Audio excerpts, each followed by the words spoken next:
Selamat pagi Bapak Ibu yang kekasih di dalam Tuhan Yesus Kristus. Pagi hari ini saya Eko Wayu Suryaningsih kembali menyapa dengan kebenaran firman Tuhan yang terdapat dalam Kisah Para Rasul 2 ayat 44 dan 45. Kisah Para Rasul 2 ayat 44 dan 45. Dan semua orang yang telah menjadi percaya tetap bersatu, dan segala kepunyaan mereka adalah kepunyaan bersama.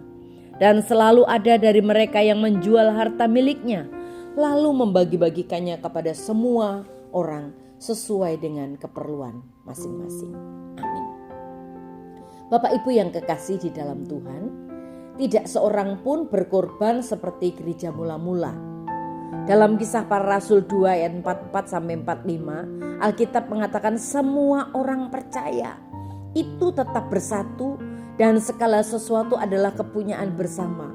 Mereka menjual harta milik mereka dan membagi-bagikannya kepada siapapun yang berkekurangan. Orang-orang Kristen mula-mula ini tidak hanya memberi uang mereka. Mereka murah hati dengan segala yang mereka miliki. Ketika mereka melihat suatu kebutuhan, mereka melakukan apapun yang harus mereka lakukan untuk memenuhinya dengan biaya sendiri.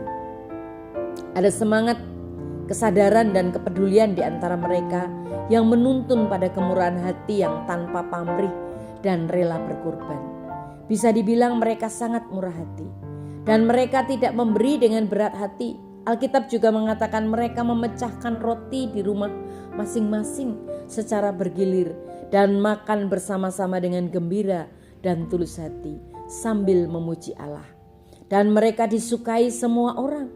Dan tiap-tiap hari Tuhan menambah jumlah mereka dengan orang yang diselamatkan.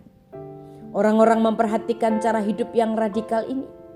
Mereka memberi dengan cuma-cuma untuk memenuhi kebutuhan orang lain.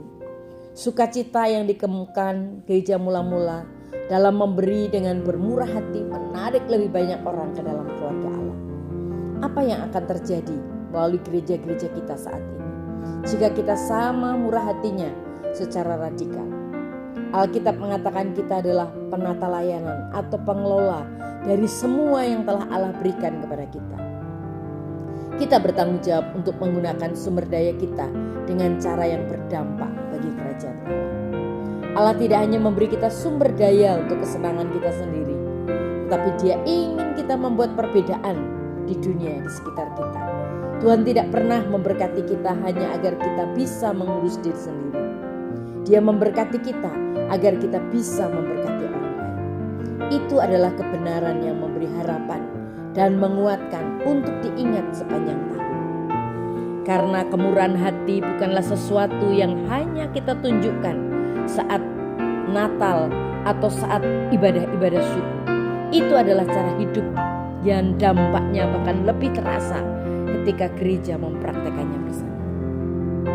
Mari kita temukan cara untuk bermurah hati secara radikal agar kita dapat memberikan dampak yang kekal bagi orang-orang di sekitar kita, di dalam komunitas kita, di dalam gereja kita, dan di lingkungan di mana Tuhan menempatkan kita.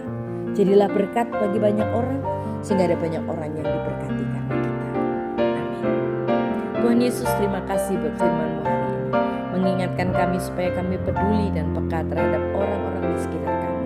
Berkati kami Tuhan dan jadikan kami pengelola-pengelola berkat Tuhan yang bertanggung jawab. Dalam nama Tuhan Yesus kami berdoa. Haleluya. Amin.